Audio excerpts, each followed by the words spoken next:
चली गई वो तुम कभी पहचान ही नहीं पाए कि चली कौन गई।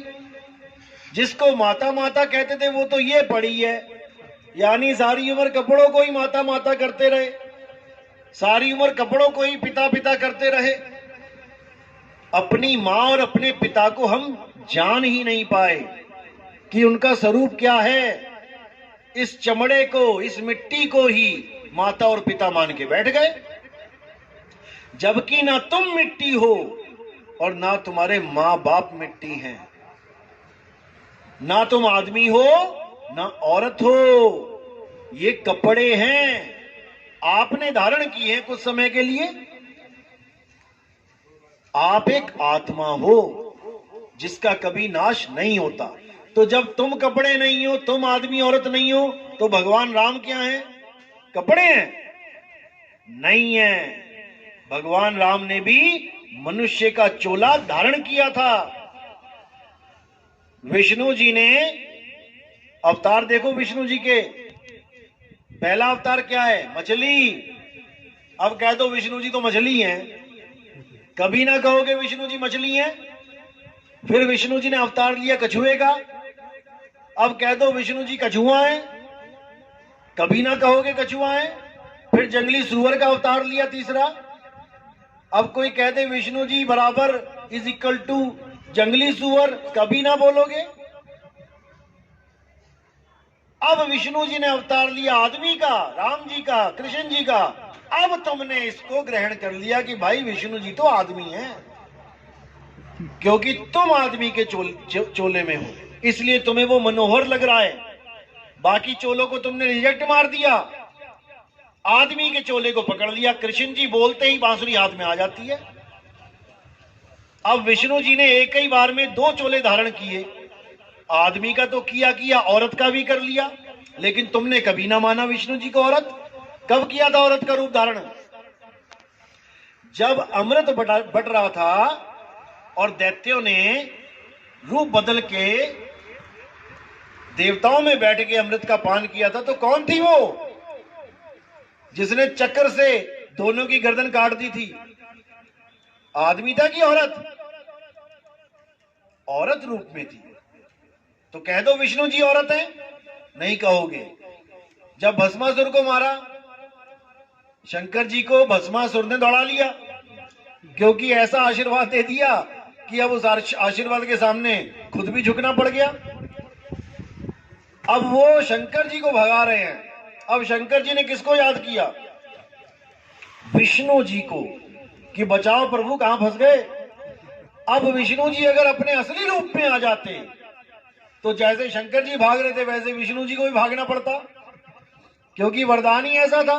सिर पे हाथ रखा और भस्म। तब विष्णु जी ने क्या किया? मोहिनी रूप लिया, एक लेडीज का रूप लिया और आके डांस करने लगे उसके सामने और उसको भी नचाने लगे। अब जैसे जैसे वो डांस करे वैसे वैसे वो राक्षस डांस करे, भस्मासुर। डांस करते करते क्या दिमाग लगाया? अपना हाथ अपने सिर पे रख लिया, उधर उसने भी अपना हाथ अपने सिर पे रख लिया, भस्म हो गया। अब कोई कहे कि विष्णु जी तो औरत ही है, असली रूप तो औरत का है, जो शेषनाग पे है वो तो नकली रूप है, तो हजम नहीं होगा। कहने का मतलब ये है विष्णु जी का ना तो आदमी का रूप है, ना औरत का रूप है, ना मछली का, ना कछुए का, ना जंगली सुअर का। विष्णु जी का असली रूप है आत्मा का। विष्णु जी आत्मा है, राम जी आत्मा है, कृष्ण जी आत्मा है। शरीर तो उन्होंने केवल लीला करने के लिए धारण किया है, जैसे आप लोग आत्मा हैं। शरीर तो केवल ये दुनियादारी करने के लिए धारण किया है। आप नहीं मिट्टी हो गए, आप नहीं आदमी और औरत हो गए। यही गीता में समझाया गया। हे अर्जुन, जो अपने आप को शरीर मानते हैं और जो मुझे भी शरीर करके जानते हैं, असल में वो मुझे जानते ही नहीं। मेरी पूजा, मेरी भक्ति केवल वो लोग कर पाते हैं जो मुझे तत्व रूप में जानते हैं कि मैं हूं क्या, क्योंकि उन्होंने महिमा किसकी गाई है गीता में? जिसको शस्त्र काट नहीं सकता, अग्नि जला नहीं सकती, वायु सुखा नहीं सकती, जल भिगो नहीं सकता। कौन है वो? आत्मदेव है, अजन्मा है। लेकिन हम किसकी पूजा करने में लग गए? जिसके पैर में तीर लग गया था। किसके लगा था? कृष्ण जी के। कृष्ण जी के। तो जब वो कह रहे हैं कि जिसको शस्त्र काट नहीं सकता, अग्नि जला नहीं सकती, तो हमें कब कहा उन्होंने कि जिसके पैर में तीर लग जाए उसकी पूजा करो? उन्होंने कहा जहां तीर भी ना लग पाए उसको जानो अर्जुन। इसीलिए हम इतने युगों से धक्के खाते हुए आज कलयुग में बैठे हैं। अगर हम विष्णु जी की कही बात सतयुग में समझ जाते तो हम कभी त्रेता में आते ही ना, हमें वही मुक्ति मिल जाती। अगर त्रेता में कही बात राम जी की हम समझ जाते तो हम कभी द्वापर में ना आते, और द्वापर में कही बात कृष्ण जी की हम द्वापर में समझ जाते तो हम कभी कलयुग में ना आते। और अगर अब कलयुग में भी नितिन दास की बात तुम्हें समझ में नहीं आ रही है तो दोबारा तैयारी कर लो आने की। बस यही है फॉर्मूला। समझ जाओगे तो निकल जाओगे, नहीं समझोगे तो फिर वापस आ जाओगे। ऐसे ही ढूंढ रहे होगे कोई गुरु, कोई मुझे मुक्ति दे दे, और जो मुक्ति की बात चल रही है वो समझ में नहीं आ रही है। इसीलिए कबीर साहब ने कोई कसर नहीं छोड़ी बताने में। उन्होंने बोला जल में मीन प्यासी, मोहे देखत आवे हासी, आत्म ज्ञान बिना नर भटके। कहां भटके? तुम्हें तो लग रहा है हम तो जा रहे हैं भगवान जी के पास। कभी काबा कभी काशी। मुसलमान जा रहे हैं काबा और बड़े खुश होके जा रहे हैं, और साहिब क्या कह रहे हैं? आत्म ज्ञान बिना नर भटके। भटकने जा रहे हो तुम वहां पे, क्योंकि तुम्हारा खुदा किसी काबा काशी का गुलाम नहीं है कि वहीं बैठा हुआ है। तुम्हारा साहिब तुम्हारे अंदर बैठा है, तुम्हारी आत्मा में बैठा है। ज्यों तिल माही तेल है, ज्यों चकमक में आग, और तेरा साईं तुझ में है, जाग सके तो जाग। जब मेरा साईं मुझ में है तो फिर मैं कहां जाऊं उसे ढूंढने? दूध में घी छुपा है, अब दूध कहां जाए घी को ढूंढने? कहीं भी चला जाए वो उसे ढूंढ नहीं सकता, क्योंकि दूध में ही घी है। बस उसे ऐसा गुरु चाहिए जो दूध से घी कैसे प्रकट होगा ये विधि बता दे। अगर इतना ज्ञान समझ में आ गया तब तो कल्याण हो जाएगा, नहीं तो फिर किसी मां के गर्भ में पड़ जाओगे जाके। और ये भूल जाना कि यही वाली अम्मा जी मिलेंगी जिससे प्यार करके बैठे हो। पता नहीं कौन सी गधी, कौन सी सूरी, कौन सी हथनी के गर्भ में जाके फिर वैसा ही निकल के आ जाओगे सामान। जैसी मां वैसा बेटा। आज तो इंसानी चोले में, यानी इंसान रूपी मां के गर्भ में पड़ गए तो मिल गया चोला, नहीं तो कुतिया के गर्भ में पड़ जाते तो कुत्ता बन के निकल आते।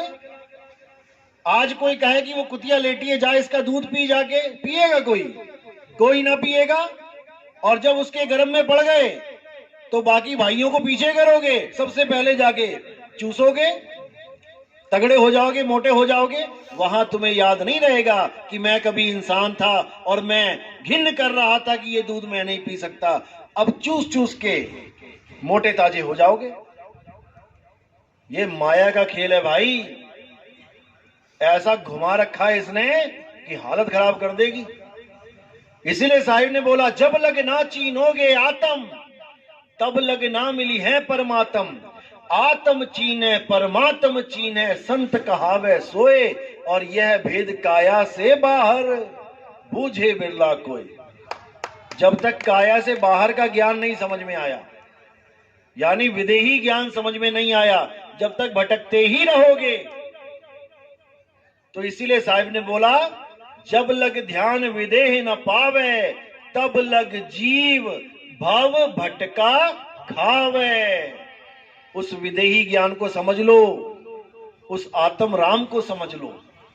वो आत्म राम कहीं मंदिरों में नहीं बैठा है, वो तुम्हारे रोम रोम में बसा हुआ है। भजन भी गाते हो, मेरे रोम रोम में बसने वाले राम, मैं तुमसे क्या मांगू? और रोम रोम की जगह ढूंढने कहां जाते हो? मंदिर में। अब कहते हो मैं तुमसे क्या मांगू, और इतनी लंबी लिस्ट लेके जाते हो वहां पे।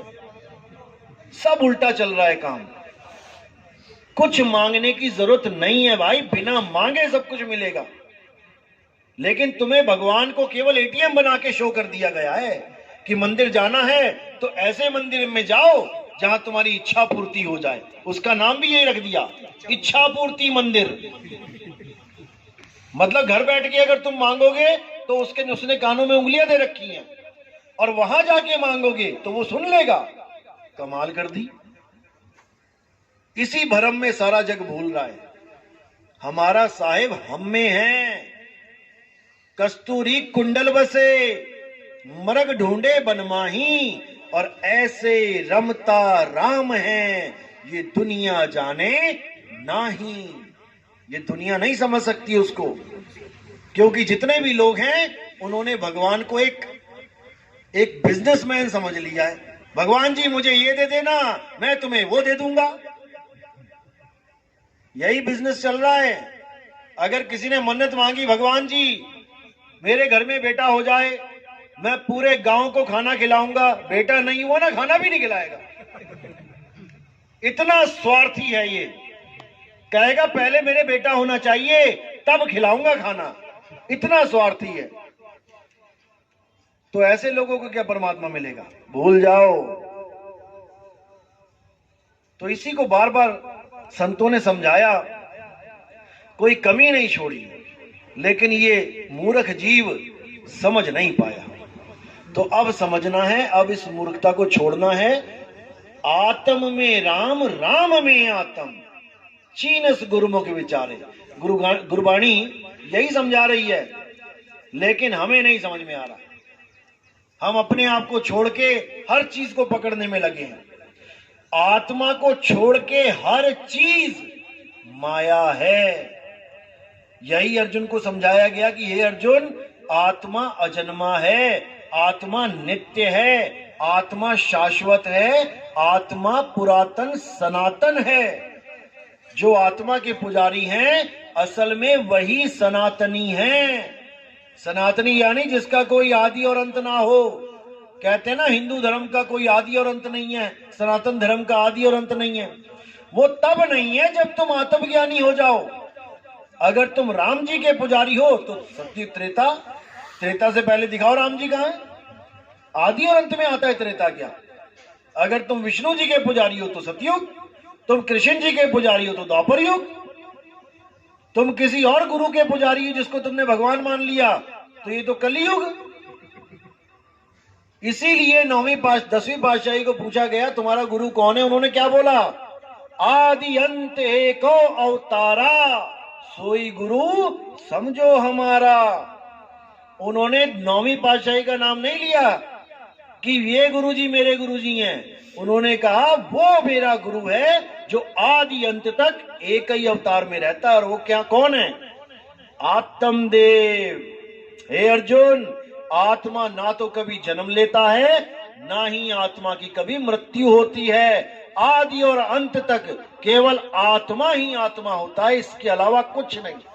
बाकी सब जन्मते हैं, मरते हैं, आते हैं, जाते हैं, लेकिन आत्मा अचल हमेशा एक ही रस में रहता है। वो परिवर्तित नहीं होता, क्योंकि परिवर्तन होने वाली हर चीज माया है। बर्फ जब पिघल जाती है तो वो पानी बन जाती है, माया है। साकार कहां से आया? निराकार से। निराकार ही जब साकार बन रहा है तो माया है, और साकार निराकार हो जाता है तो भी माया है। वो क्या है जो कभी नहीं बदलता? वो आत्मा है। आत्मा सदा एक रस रहता है। तो निराकार साकार की भक्ति जो है वो नीचे लेवल की भक्ति है। सबसे नीचे साकार की भक्ति है, उससे ऊपर निराकार की भक्ति है दोनों एक ही। लेकिन जैसे सिक्के के दो पहलू हैं, हेड और टेल, है एक ही सिक्के के पहलू, लेकिन जो तुम मांगते हो वो आ जाए तो जीतते हो, और जो दूसरा आ जाए तो हार जाते हो। बस यही खेल चल रहा है, यही खेल चल रहा है। जो तुम्हें समझ में आ गया कि मैं तो साकार का भगत हूं, वो तुम्हारे सामने रख दे तो तुम खुश हो जाते हो, अरे क्या बात है भगवान जी आ गए। और जो निराकार के भगत हैं, जब उनसे निराकार की बात करो तो वो खुश हो जाते हैं, वाह वाह वाह क्या बात है, क्या ज्ञान है। दोनों ही अज्ञान है, दोनों ही अज्ञान है। अब साकार निराकार दोनों से न्यारा क्या है? तो साहिब कहते हैं सरगुण निर्गुण दोनों से न्यारा, जानेगा कोई जानन हारा। उसको जानो जो साकार से निराकार नहीं होता, जो निराकार से साकार नहीं होता। वो कौन है? आत्मदेव, जिसको शब्द भी कहते हैं। कबीर साहब की वाणी में जहां भी शब्द लिखा हुआ है वहां पर दो प्रकार के शब्द हैं, एक तो खंडित शब्द जो अक्षरों से बनते हैं, और एक अखंड शब्द जिसको नाम अखंड बोला जाता है, और वो आत्म राम है। नाम अखंड और सब खंडा, सार शब्द गरजे बरमंडा। सार शब्द यानी वो परमात्मा, वो आत्म देव। जहां देव लगा है वो परमात्मा के लिए है, और जहां जीव लगा है वो जीवात्मा के लिए है। धक्के खाने वाले लोग जीवात्मा होते हैं, और जो अचल अवस्था में रहते हैं वो परमात्मा परम पद को प्राप्त होते हैं। इसीलिए गरीबदास जी ने बोला, कोटि तो ब्रह्मा भय और कोटि भय ईश, साहिब तेरी बंदगी से जीव बने जगदीश। जैसे समुद्र नीचे अचल है, ऊपर लहरें चल रही हैं। क्यों चल रही हैं? वायु का साथ ले लिया, हवा चली और उसी के साथ लहरें भी चलने लग गई। अब लहरें जो चल रही हैं उसको तुम गिन सकते हो, एक आई, दूसरी आई, तीसरी आई, चौथी आई, लेकिन समुद्र को क्या गिनोगे? वो अचल है।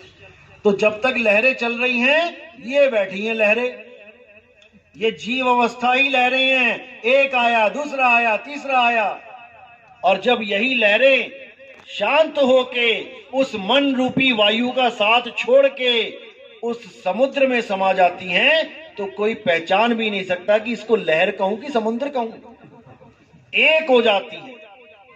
तो इसीलिए साहिब ने बोला, अब तो जाए चढ़े सिंहासन और मिले हैं सारंग पानी, राम कबीरा एक भय है, कोई न सके पछाणी।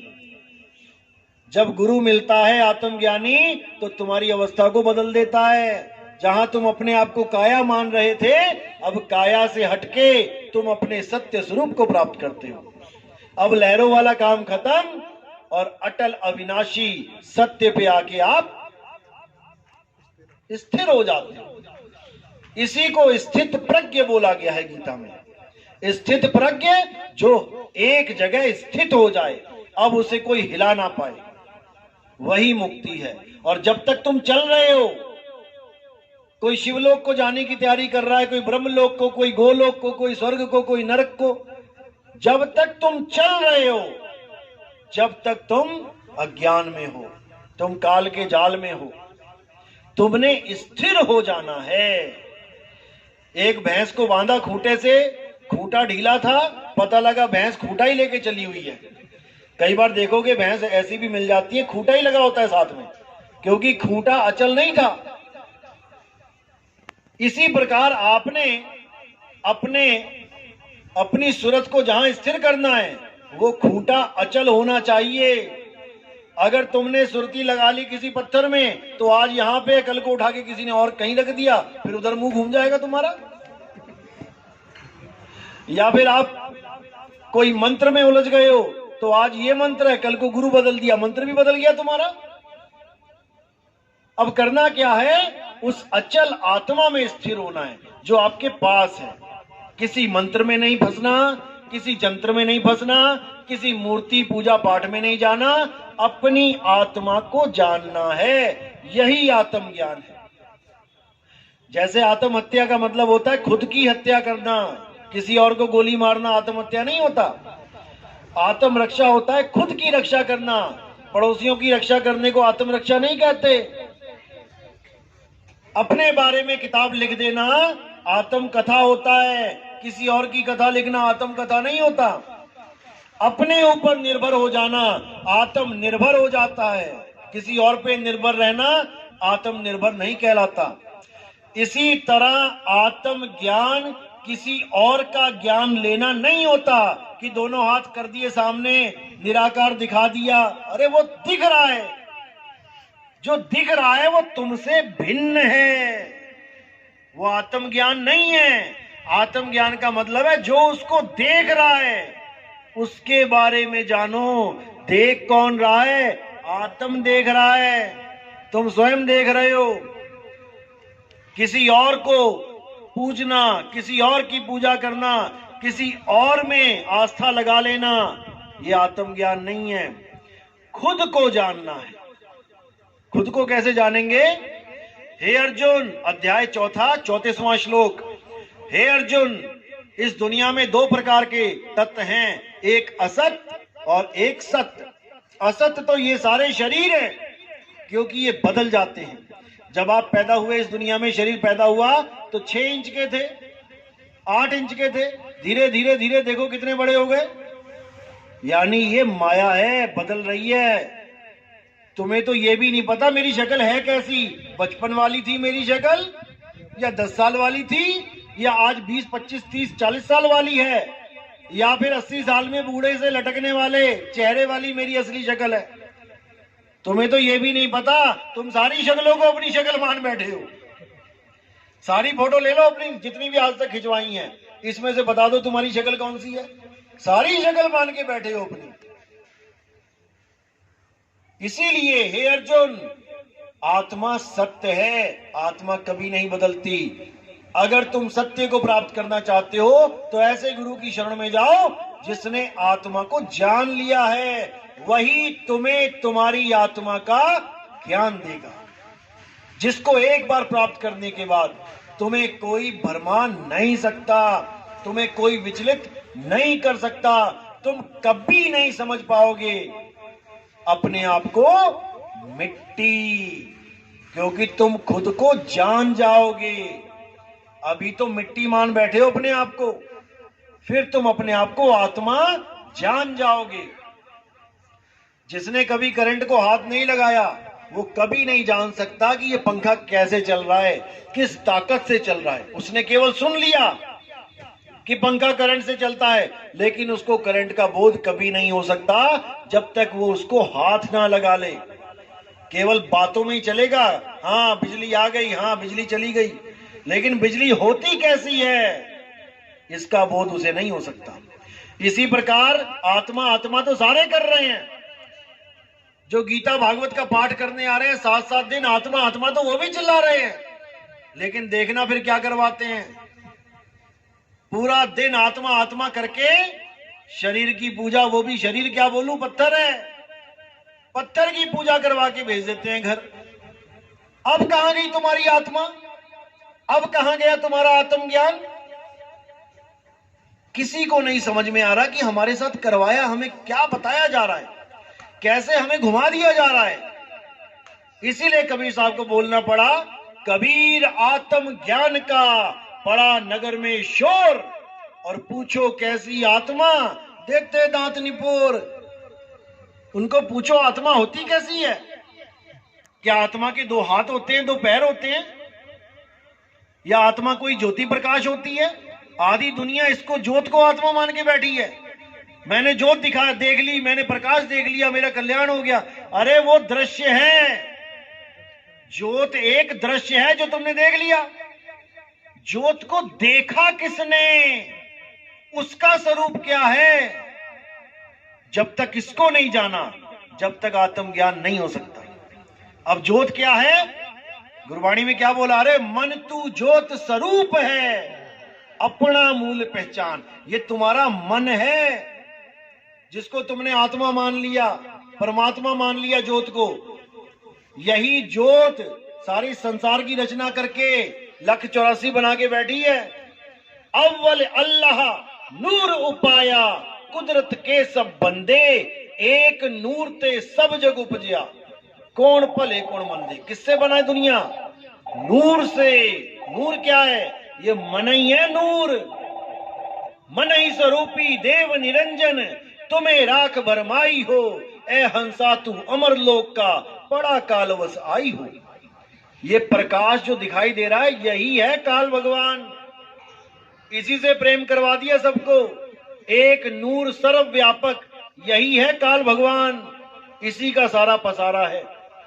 एक राम दशरथ का बेटा, एक राम घट घट में बैठा, एक राम का सगल पसारा। ये है वो राम, मन रूपी राम। और एक राम तीनों से न्यारा, उसको जानना है जो तीनों से न्यारा है। पहला राम कौन है? एक राम दशरथ का बेटा, जो त्रेता युग में आए, दशरथ के पुत्र, यानी कि हम काया रूप में पहचान रहे हैं उनको। पुत्र तो काया ही होती है ना। एक राम दशरथ का बेटा यानी काया राम, तन राम। एक राम घट घट में बैठा।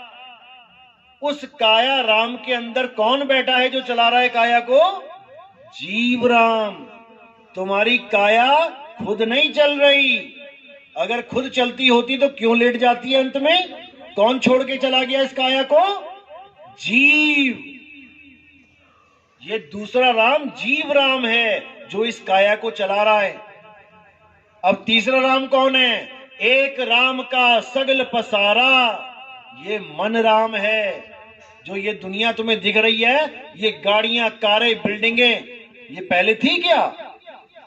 जब इस दुनिया में आदमी आया, आदमी ना आता तो ये बिल्डिंगें आ जाती क्या? क्या शेरों ने 4 मंजिली बिल्डिंग बना दी जंगलों में? या मगरमच्छों ने पनडुब्बियां बना दी पानी में? ये तुम्हारे मन का पसारा है। जितना भी तुम्हें दिख रहा है प्रकृति के अलावा, ये बिल्डिंगें, ये कारें, ये दुनियादारी जितनी, ये तुम्हारे मन का पसारा है। एक राम का सगल पसारा और एक राम तीनों से न्यारा, वो है आत्म राम, जिसको परमात्मा भी बोल देते हैं। तो यही 4 राम का निबेड़ा कबीर साहब ने किया था। लेकिन लोग कबीर साहब को भगवान राम का पुजारी समझ बैठे, तो उनको वाणी बोलना पड़ा, हमारा राम दशरथ सुत नाही। हमारा राम वो है जो सबको चला रहा है, जो किसी को मारता ही नहीं, जो सबको जीवन ही देता है। ये जितने शरीर हैं इनको जीवन वही दे रहा है, लेकिन समझ में नहीं आ रहा। तो इसी को समझना है, आत्म राम को जानना है। आत्मा के बिना सब झूठ है। तो उम्मीद है कि आज का सत्संग समझ में आया होगा। जिसके नहीं समझ में आया वो हाथ खड़ा कर दे, जिसके आ गया वो भी हाथ खड़ा कर दे। सबके आ गया, चलो बहुत अच्छी बात है, फिर तो आना सफल हो गया। तो इसी के साथ सत्संग पे विराम देता हूं। और जो नाम दीक्षा वाले हैं वो हाथ खड़ा कर दे, प्रथम दीक्षा वाले।